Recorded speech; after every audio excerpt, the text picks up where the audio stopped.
ॐ पूर्णमदः पूर्णमिदं पूर्णात् पूर्णमुदच्यते पूर्णस्य पूर्णमादाय पूर्णमेवावशिष्यते। ॐ शान्ति शान्ति शान्तिः। शङ्करं शङ्कराचार्यं केशवं बादरायणं सूत्रभाष्य कृतौ वन्दे भगवन्तौ पुनः पुनः। ईश्वरो गुरुरात्मेति मूर्तिभेदविभागिने व्योमवद्व्याप्तदेहाय दक्षिणामूर्तये नमः। ॐ शान्ति शान्ति शान्तिः। आध्यात्मिक कहानियाँ इस प्रवचन श्रृंखला के षष्ठ भाग में हम लोग प्रवेश कर रहे हैं। गीता में भगवान भाष्यकार ने एक पंक्ति बताई है, अहम ममेति संसार। कई लोग प्रश्न करते हैं कि आत्मा में संसार क्या है। आत्मा में संसार यही है अहम और मम अभिमान करना। गीता भाष्य में भी भगवान भाष्यकार ने कह दिया मैं मेरा। भाई जो आत्मा सच्चिदानंद रूप है उसको मैं मनुष्य हूँ, मैं ब्राह्मण हूँ, मैं सन्यासी हूँ, मैं स्त्री हूँ, मैं पुरुष हूँ, ये भी तो एक संसारी है। ये घर मेरा है, मेरा वाहन मेरा है, मेरी पत्नी, मेरा पति, मेरे पुत्र, हाँ मेरे रिश्तेदार, मेरी पुस्तक। जो आत्मा असंग है उसमें मेरापन कहाँ से बन सकता है। अज्ञान जनित अविवेक से ये मैं मेरा भान हो रहा है। और अर्जुन को भी देखिए यही हो गया था। अहमेशाम, अहमेशाम मम इमे, मैं इनका हूँ ये मेरे हैं। यही भ्रांति दिखाए भाष्य में, मैं इनका हूँ ये मेरे हैं। इसी भ्रांति की वजह से अर्जुन को युद्ध के आरंभ में शोक और मोह प्राप्त हुआ।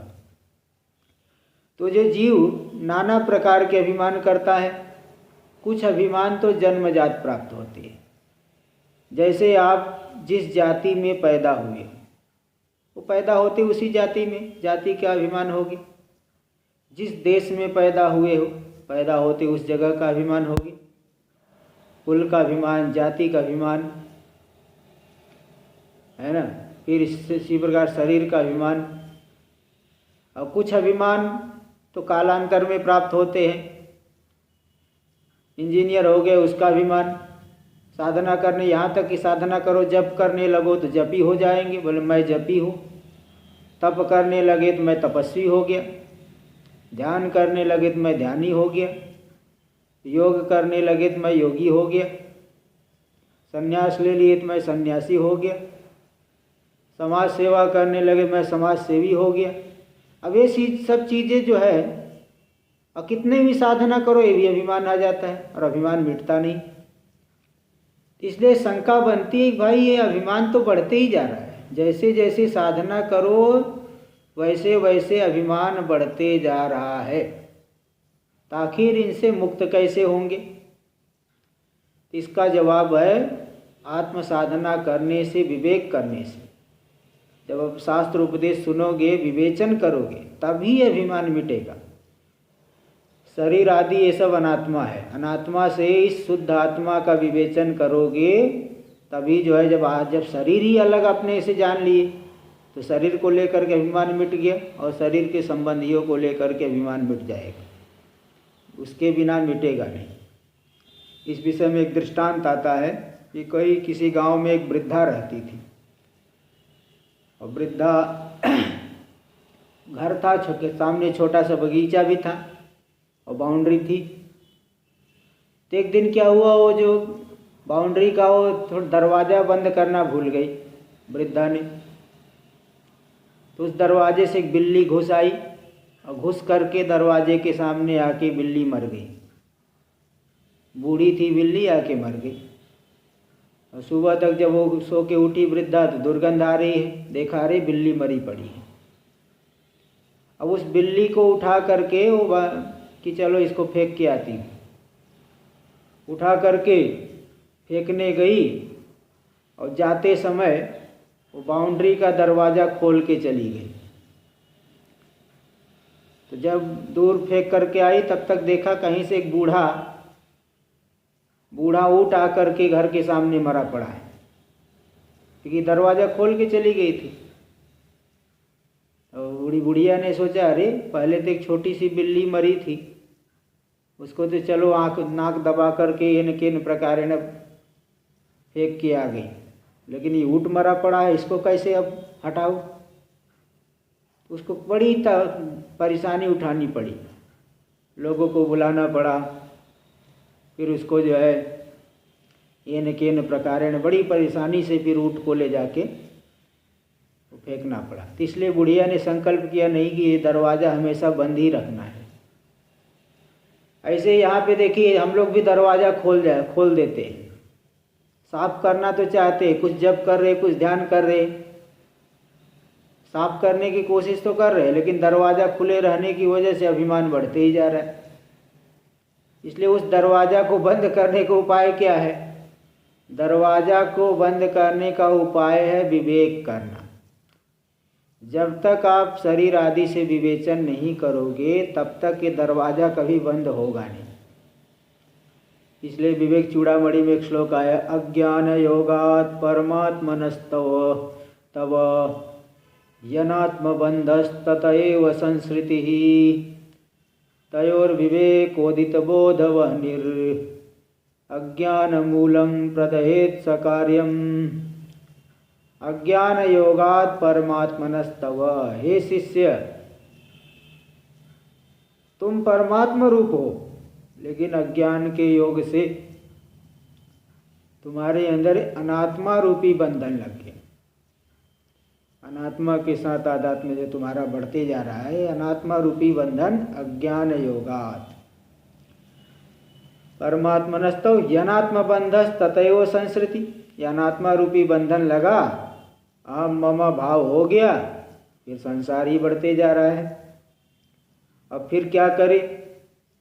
बस जो बंधन लगा उस बंधन को दूर करने के लिए तयोर विवेकोदित बोधवाहिनी, इस आत्मा और अनात्मा के विवेचन से उत्पन्न होने वाली जो ज्ञान अग्नि, जैसे अग्नि पूरे जंगल को साफ कर देती है, पूरे घर को साफ कर देती है, इसी प्रकार आत्मा और अनात्मा के विवेक से उत्पन्न होने वाली जो ज्ञान अग्नि है वह अज्ञान कार्यम प्रदहेत समूलम, मूल के सहित अज्ञान कार्य को नष्ट कर देती है।